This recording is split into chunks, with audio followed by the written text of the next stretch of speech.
자, 우리 성도님들 한 주간 동안 잘 지내셨습니까? 지난 주간에는 이 불법의 사람에 대해서 말씀을 드렸는데 이번 주는 적그리스도에 대해서 말씀드리겠습니다. 이 적그리스도가 누구인지에 대해서 이 인터넷을 보면 설명들이 많습니다. 그래서 유명한 정치인들을 적그리스도라고 주장하는 그런 모습들을 볼 수가 있습니다. 그리고 이 불법의 사람과 적그리스도를 동일시하는 사람들이 있지만은 이 둘 사이에는 이 차이가 있습니다. 이 사도 바울은 이 불법의 사람을 종말론적인 인물로 제시를 해요. 그래서 예수님의 재림 전에 나타날 사람, 권력을 잡은 사람으로 설명을 합니다. 여기에 반하여 사도 요한은 이 적그리스도는 그 당시에 이미 존재했다 이렇게 얘기를 해요. 그래서 이 적그리스도는 이미 초대교회 시대부터 활동하고 있었다라고 얘기를 합니다. 이 적그리스도라고 하는 용어요. 이 적그리스도라고 하는 용어는 요한 서신에만 4번이 나와요.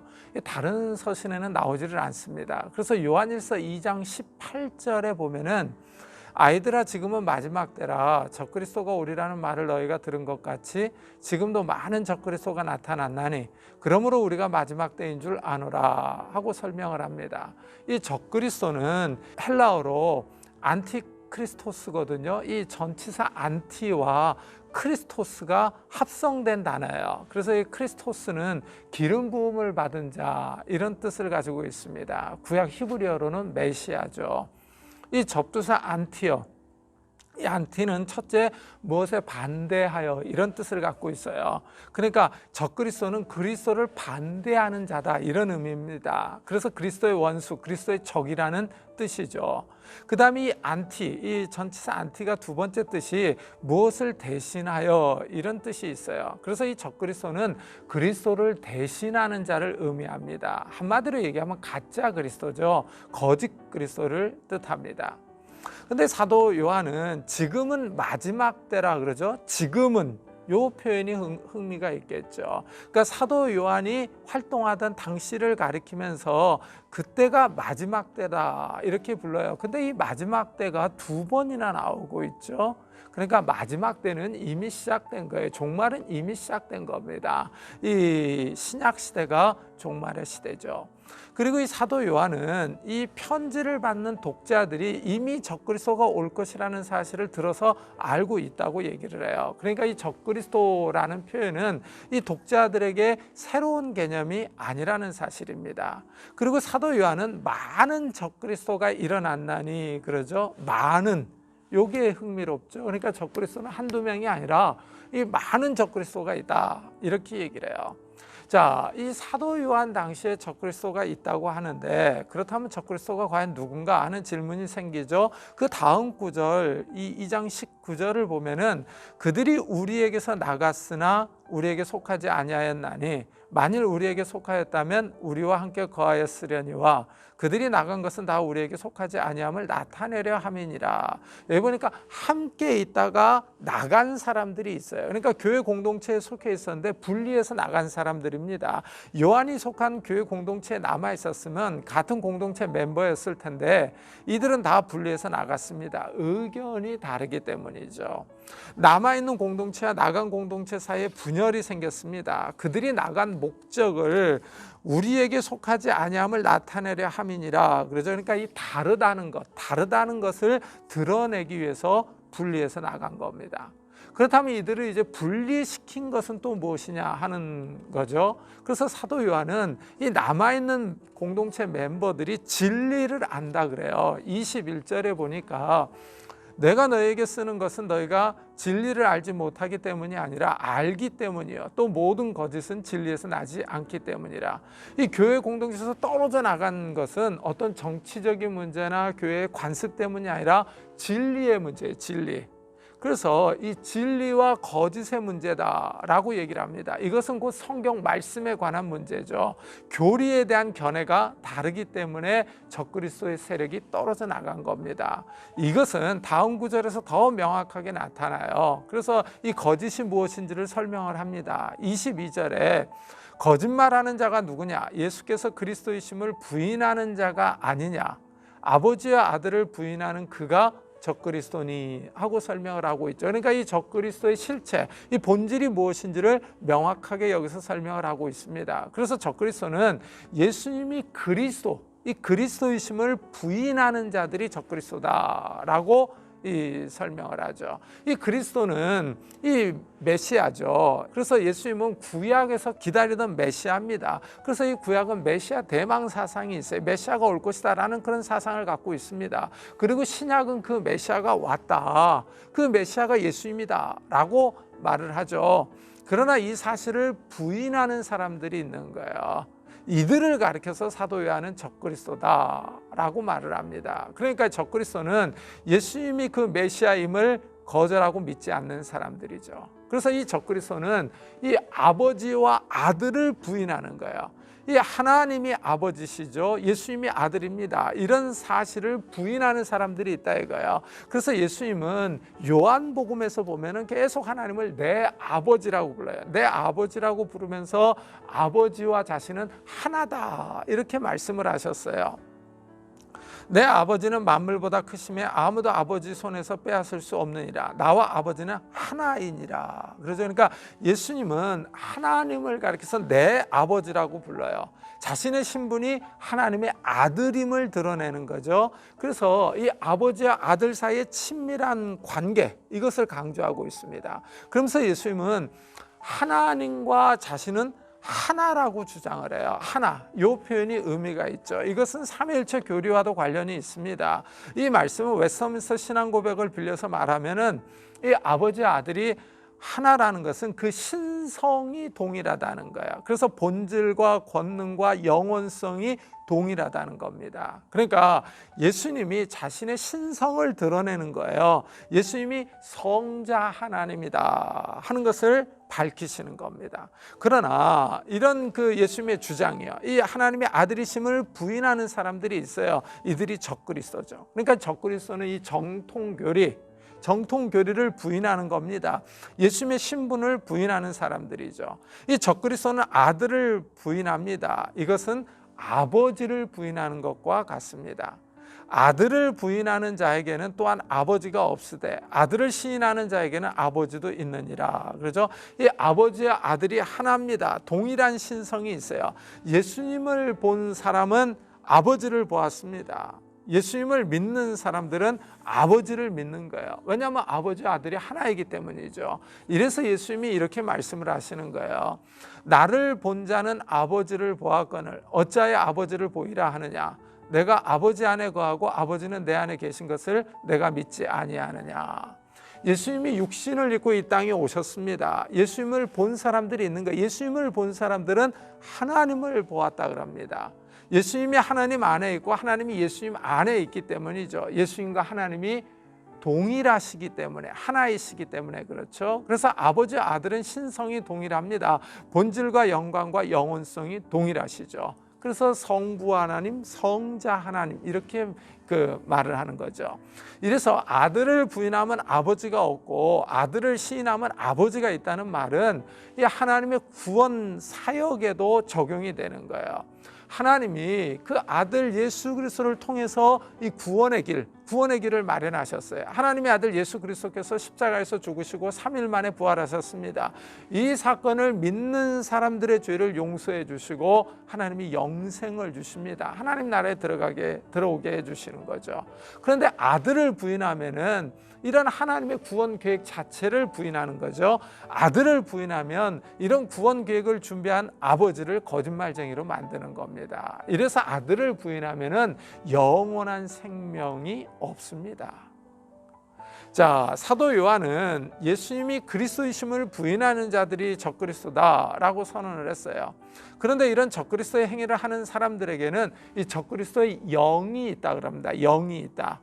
그래서 요한일서 4장 3절에 예수를 시인하지 아니하는 영마다 하나님께 속한 것이 아니니 이것이 곧 적그리스도의 영이니라. 오리라 한 말을 너희가 들었거니와 지금 벌써 세상에 있느니라. 이 예수님을 시인하는 영은 하나님께 속해 있는 거예요. 그러나 시인하지 않는 영들이 있다 이거죠. 그래서 영이 다르다는 겁니다. 이 시인하다라는 말은 고백하다, 인정하다 이런 뜻을 갖고 있어요. 그러니까 예수를 시인하는 거예요. 이것은 꼭 구원의 이 문제입니다. 그래서 사람이 마음으로 믿어 의에 이르고 입으로 시인하여 구원에 이르느니라 하고 말씀을 하죠. 그래서 예수님을 고백하는 사람들이 구원을 받습니다. 그러나 예수님을 고백하지 않는 사람들이 있어요. 사도 요한은 이들은 하나님께 속한 사람이 아니라고 설명합니다. 이들이 곧 적그리스도의 영에 영향을 받은 사람들이에요. 사도 요한의 편지를 받는 공동체는 이 적그리스도의 영이 올 것이다 라는 말을 이미 들었습니다. 이미 적그리스도에 대한 교육을 받았어요. 그것이 현실이 되어서 지금 벌써 이 세상에 있다 그러죠. 지금 벌써 이 세상에 있다라고 선언을 합니다. 그러니까 적그리스도의 영이 사도 요한의 시대에 활동하고 있습니다.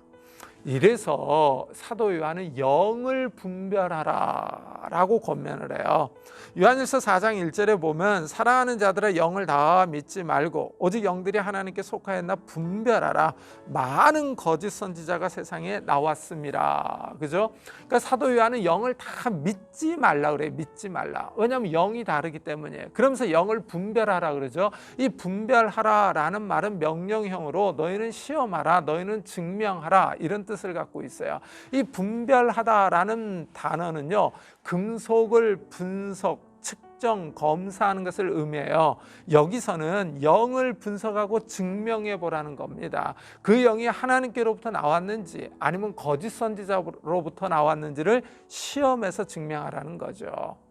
많은 거짓 선지자들이 있다고 설명을 합니다. 이것은 예수님이 종말론 강화에서도 말씀하셨어요. 거짓 선지자가 많이 일어나 많은 사람을 미혹하겠으며 그러죠. 그러니까 참 선지자가 있는가 하면 거짓 선지자가 있는 거예요. 이 거짓 선지자와 참 선지자의 대결은 구약에서도 많이 있었던 현상입니다.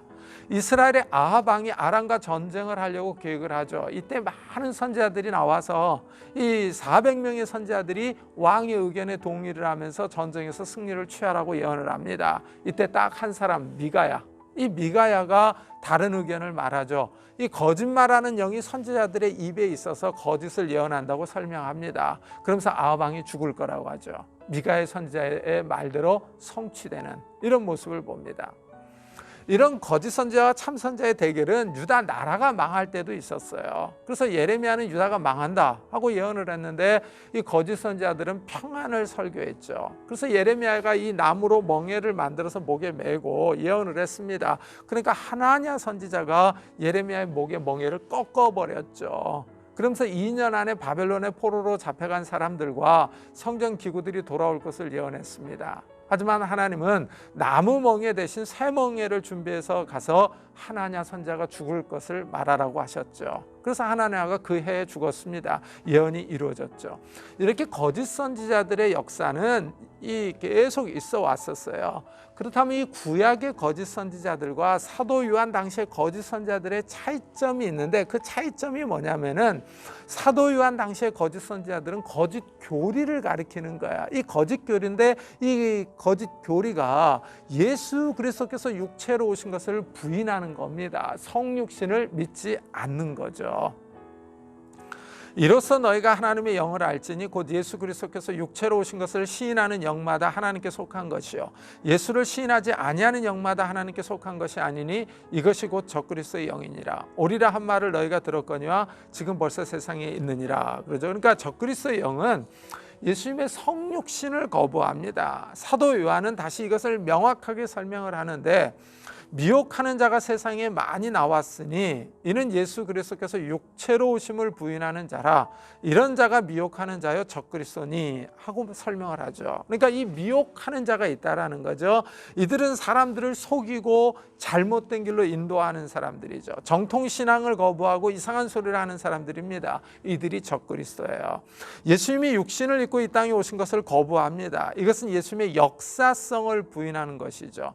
하나님의 아들이 인간의 몸을 입고 이 땅에 오셔서 십자가에서 죽으시고 부활하셨습니다. 이것은 기독교의 핵심 교리죠. 그런데 적그리스도의 영은 성육신을 부인합니다. 이러면 기독교의 핵심 교리가 다 무너지는 거죠. 사도 요한은 미혹하는 자들이 세상에 많이 존재한다고 말합니다. 이미 적그리스도들이 활동하고 있다라고 말을 해요. 이런 거짓 선자들의 가르침에 대항하는 좋은 방법은 이 정통 신앙을 붙잡는 겁니다. 이 사도들이 가르쳐준 말씀을 듣고 순종하는 거죠. 이런 사람들이 하나님께 속한 사람들입니다. 말씀에 잘 서 있는 사람들이죠. 우리는 하나님께 속하였으니 하나님을 아는 자는 우리의 말을 듣고 하나님께 속하지 아니한 자는 우리의 말을 듣지 아니하나니 진리의 영과 미혹의 영을 이로써 아느니라. 이 적그리스도의 영을 다시 미혹의 영이라고 그러잖아요. 미혹의 영. 이 미혹의 영은 잘못 길을 인도하는 영이죠. 이 방황하게 헤매게 만드는 영입니다. 그러니까 진리를 떠나서 잘못된 길로 가게 만드는 거예요. 이런 영이 적그리스도의 영이죠. 그래서 이 진리의 영과 이 미혹의 영이 대조를 이루고 있는 거예요. 그러니까 이 차이가 어디서 납니까? 우리의 말을 듣느냐 듣지 않느냐, 곧 사도들이 가르쳐준 이 하나님의 말씀을 따르느냐 따르지 않느냐, 여기서 차이가 있다라고 말씀을 합니다. 자, 이 사도 요한이 얘기한 것을 정리해 보면요, 적그리스도는 그리스도를 대적하는 거짓 그리스도죠. 사도 요한 당시에 이미 활동하고 있습니다. 이들은 거짓 선지자들을 통해서 거짓 교리를 가르칩니다. 이들은 정통 신앙으로부터 떠난 사람들의 이단이라고도 말할 수 있겠죠. 사람들을 미혹하여 잘못된 길로 가게 합니다. 특별히 예수님이 육신을 입고 오신 것을 거부하는 거예요. 예수님이 하나님의 아들이심을 믿지 않죠. 이 적그리스도는 그 당시부터 많이 존재하고 있었습니다.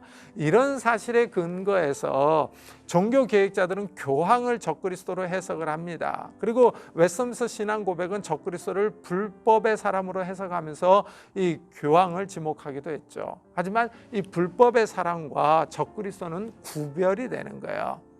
이런 차이에도 불구하고 본질적으로 둘은 그리스도를 반대하고 성도들을 미혹한다는 점에서 같죠. 자, 그래서 이 불법의 사랑과 적그리스도요, 이거는 요한계시록을 읽어보면 비슷한 것이 나와요. 이 요한계시록에 따르면 짐승들이 나오는데 특별히 13장에 두 짐승이 나와요. 두 짐승이 나오는 시대가 바로 666 시대입니다. 첫째는 바다에서 나오는 짐승이 있어요. 사탄, 용에게 큰 권세를 받은 자입니다. 이 짐승이 하나님을 비방하고 성도들을 괴롭히며 성도들과 싸워서 이깁니다. 짐승이 땅에서 큰 권력을 잡아요. 권력. 그래서 각 나라를 다스립니다. 어린 양의 생명책에 기록되지 않은 사람들은 짐승을 경배하죠. 두 번째 짐승은 땅에서 나옵니다. 어린 양같이 두 뿔이 있고 용처럼 말해요. 큰 이적을 행하며 사람들을 미혹하죠. 첫째 짐승을 위하여 우상을 만들라고 합니다.